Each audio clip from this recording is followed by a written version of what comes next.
नमस्कार, insider live देख रहे हैं आप। मेरा नाम उदित तारण है। तेजस्वी यादव ने आज जातीय जनगणना पर प्रेस वार्ता किया और प्रेस वार्ता में उन्होंने कहा कि कर्नाटक की तर्ज पर, जिस तरीके से कर्नाटक सरकार ने अपने राज्य में अपने खर्चे पर, अपने एक्सपेंस पर जाति आधारित गणना करवाई, वैसे ही अब नीतीश कुमार को कराना पड़ेगा। कारण है कि उनसे मिलने का समय प्रधानमंत्री नरेंद्र मोदी नहीं दे रहे हैं। बहुत मुद्दों पर तेजस्वी ने अपना पक्ष रखा है। हमारे साथ इस वीडियो में द बिहार मेल के संपादक विष्णु नारायण मौजूद हैं। इनसे हम चर्चा करेंगे कि तेजस्वी के इस प्रेस कॉन्फ्रेंस का क्या मतलब निकाला जाए। कर्नाटक में हो चुका है जातीय जनगणना, अपने एक्सपेंस पर कराया गया, वहाँ पर बिहार में संभव लगता है? देखिए, नीतीश कुमार जिस तरीके की राजनीति करते हैं, या फिर उनकी जो मुख्य विपक्षी पार्टी है, जिनके साथ भी रहे हैं वो और जिनके साथ नहीं भी रहे हैं, वो इस बात को जानते हैं कि बिहार के भीतर अगर आपको, और ख़ास तौर से उत्तरी भारत के भीतर अगर आपको राजनीति करनी है, और जिस तरीके की राजनीति ने करवट ली है पोस्ट मंडल पॉलिटिक्स को अगर आप देखेंगे, जिसको एक दौर में कहा कि ये मंडल बनाम कमंडल की राजनीति है, तो एक ओबीसी में आइडेंटिटी पॉलिटिक्स का उभार है। अभी ऐसा लग रहा है कि आगे के 2-3 दशकों तक बरकरार रहेगा। तो इस तरीके की जब चीज़ें दिखाई पड़ती हैं तो नीतीश कुमार जो बहुत सारे मुद्दों पर विपक्ष से एक राय नहीं रखते, इस दौरान जबकि मानसून सत्र आपने देखा होगा कि बहुत छोटा चला और उसमें कुछ हद तक तल्खियाँ दिखी भी और तल्खियों को कम करने की कोशिशें भी दोनों तरफ से दिखीं।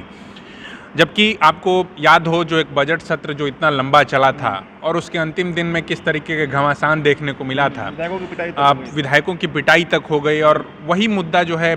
इस मानसून सत्र के दौरान भी छाया रहा, सदन के पटल पर रहा। मगर इसमें एक और महत्वपूर्ण मुद्दा जो ओबीसी जनगणना, एक तरीके से SC/ST की तो होती है, हम सभी जानते हैं इस बात को, मगर सीएम नीतीश कुमार भी जिस समुदाय और जिस जाति से आते हैं वो भी ओबीसी के भीतर आती हैं। इवन कि प्रधानमंत्री नरेंद्र मोदी अब जो न्यू क्लासिफिकेशन है उसमें वो भी ओबीसी के भीतर आ गए हैं। तो एक ओबीसी के भीतर आइडेंटिटी पॉलिटिक्स का उभार है,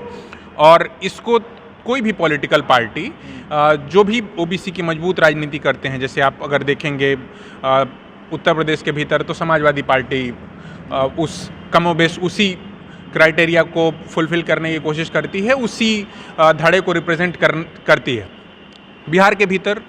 भी आप देखेंगे तो जो राष्ट्रीय जनता दल है, और इवन कि आप जनता दल यूनाइटेड को भी, और जो तेजस्वी यादव हैं जो कि नेता प्रतिपक्ष हैं बिहार के, वो बार बार इस मसले को ज़रूर रख रहे हैं। जब मीडिया से भी बातचीत कर रहे हैं, आपने सदन के भीतर भी उनको अपनी बातों को रखते हुए जब देखा होगा कि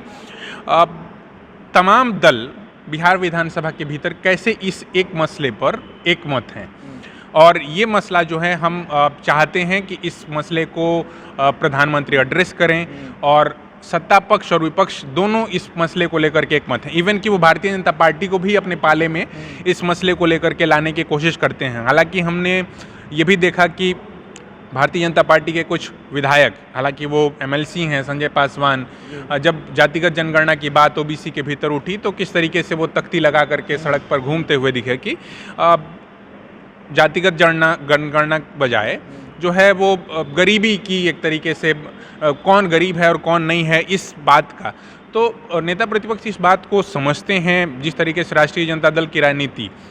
विधानसभा के भीतर मजबूती से आ खड़ी हुई है, उसके बाद वो समझते हैं कि ओबीसी की पॉलिटिक्स को पकड़े रहना कितना जरूरी है। तेजस्वी ने अभी प्रेस कॉन्फ्रेंस में एक बड़ी अजीब टाइप की बात कही। उन्होंने कहा कि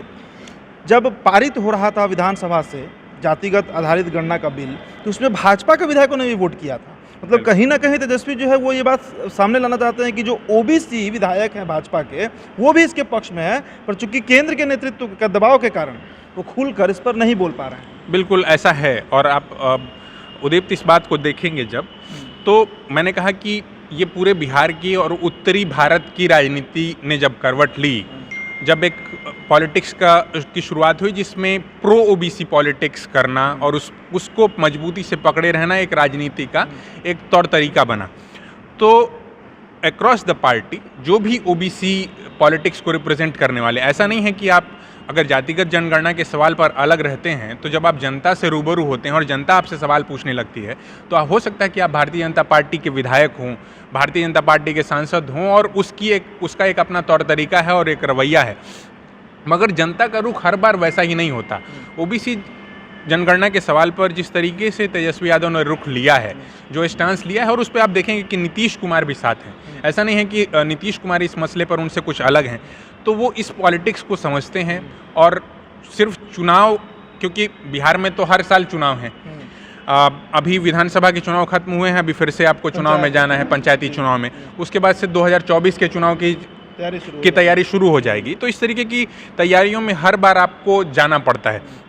तो ये सवाल जो हैं वो बिल्कुल फौरी सवाल नहीं हैं, ये सवाल हैं जो रहने जा रहे हैं। इसलिए भी कहा है, और सोचिए कि अपने स्टांस पर, मतलब अपने पिच पर खेलने के लिए वो एक तरीके से नीतीश कुमार को भी मजबूर कर रहे हैं, उन तमाम एमएलएज को के साथ साथ उस एमपीज़ को। जब वो कहते हैं कि 40 में से 39 की संख्या आप एमपीज़ की है और आप क्या कर रहे हैं, तो ये कहीं ना कहीं जो है उन पर ही सवाल खड़े करना है कि आप। हाँ जी, पर आज तेजस्वी बड़े नरम दिखे नीतीश कुमार के ऊपर, कभी एक उनका स्टेटमेंट उनके खिलाफ नहीं आया। साथ साथ ये भी कहते हैं कि इतने अनुभवी मुख्यमंत्री, बिहार ने 40 में 39 सीटें दी हैं एनडीए को, और हर तरफ से वो प्रशंसा करते हुए दिखे हैं। जबकि प्रेस वार्ता के पहले जो कैस लगाया जा रहा था, जो एक विश्लेषण चल रहा था कि नीतीश कुमार पर भी भड़क जाएंगे, क्योंकि जिस दिन आंदोलन चल रहा था 7 अगस्त को पटना में, उस दिन जो कार्यकर्ता हैं राजद के, वो नीतीश के खिलाफ बोल रहे थे, और आज नीतीश कुमार के पूरी तरीके से पक्ष में दिखे हैं तेजस्वी यादव। देखिए, ये बात कही जाती है और ये एक स्थापित फैक्ट है कि राजनीति में न परमानेंट कोई दोस्त होता है न दुश्मन। जिस तरीके की चीज़ें बिहार की राजनीति में चल रही हैं, पहले भी देखी गई हैं, बहुत आनंद फानन में बहुत सारी चीज़ें होती हैं। नीतीश कुमार ऐसा नहीं है कि बीजेपी के साथ रह करके बहुत सहज हैं, लगातार अपनी शक्ति को और जुटाने की कोशिश कर रहे हैं। आप इससे पहले लोक जनशक्ति पार्टी के भीतर का टूट, सुमित सिंह जैसे इकलौते और निर्दल एमएलए को मिनिस्टर का पद देना, जामा खान जो एकमात्र एमएलए थे बसपा के, उनको तोड़ करके अपने धड़े में लाना, तो इस तरीके की तमाम चीज़ें। नीतीश कुमार को पिछले चुनाव में जिस तरीके का बैकलैश झेलना पड़ा है, उसके बाद आप अपने जो पार्टी का जिस तरीके से उन्होंने राष्ट्रीय अध्यक्ष एक सवर्ण तबके के व्यक्ति को बनाया है, उससे पहले इनको इस तरीके के आरोपों का सामना करना पड़ रहा था। क्या नीतीश कुमार की पार्टी धीरे धीरे सिर्फ लव कुश समीकरण को साधने की कोशिश कर रही है, जिस तरीके से उपेंद्र कुशवाहा उनके साथ आए थे। तो ये तमाम तरीके की चीज़ें, और नीतीश कुमार ओबीसी पॉलिटिक्स को, बिहार के भीतर एंटी यादव ओबीसी पॉलिटिक्स को अपने हाथ से कम बाहर नहीं जाने देना चाहते हैं। तो जो ओबीसी पॉलिटिक्स की पूरी बात है, उसमें जब आप देखेंगे तो वो एक धरातल पर आकर के आपको रहना पड़ेगा। ये आपकी राजनीतिक जो है मजबूरी है, और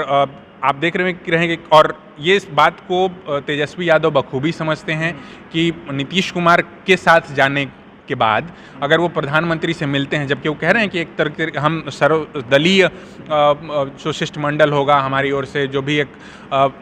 लोगों का होगा, तो वो हम सभी लोग जाना चाहते हैं, और उसके लिए प्रधानमंत्री समय दें। प्रधानमंत्री जब मुलाकात कर सकते हैं विपक्ष के सीएम से, एक तरीके से वो पंजाब के सीएम और बंगाल के सीएम, उसके अलावा ट्विटर पर किन किन अलग अलग लोगों से मुलाकात करते हैं, तो पिछले 7-10 दिनों से क्यों वो समय नहीं दे रहे हैं? तो